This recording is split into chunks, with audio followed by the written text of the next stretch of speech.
The engine sputtered, coughed, died, silence. Jake swore, hitting the steering wheel.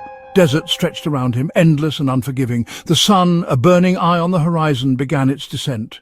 Fear, cold and sharp, pricked at Jake's spine. He was alone, no phone signal, no sign of life, just sand, scrub, and the looming shadows of distant mesas. A shiver ran through him, though the air was still hot. Something wasn't right. He could feel it, a prickling unease that settled deep in his gut. The wind picked up, swirling sand around him in miniature tornadoes. Jake shielded his eyes, squinting at the shifting landscape. Was that a flicker of movement out there, in the dunes?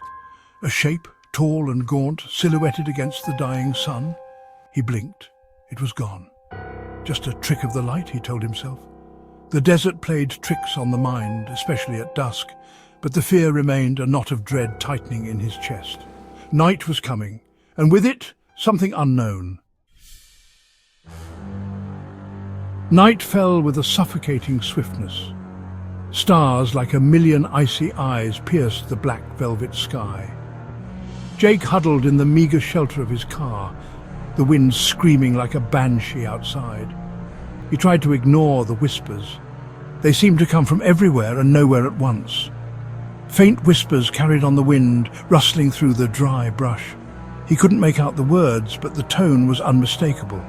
A low, mournful chanting that sent chills down his spine. He thought about the old desert legends, stories told around campfires to wide-eyed children, tales of ancient evils that lurked in the shadows, preying on the lost and the foolish. He always dismissed them as folklore, but now... A sudden howl, high-pitched and mournful, split the night.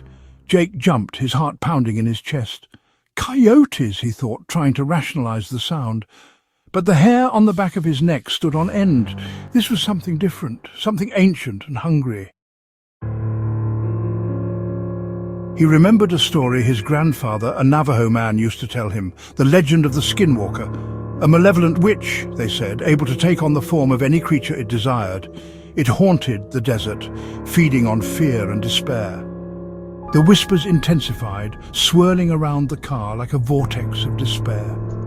He could almost feel a presence now, something cold and watchful lurking just beyond the reach of his sight.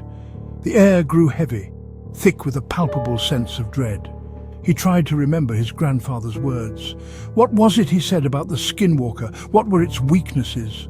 But the words were lost, swallowed by the growing panic that threatened to consume him. Then, as quickly as it started, the chanting ceased.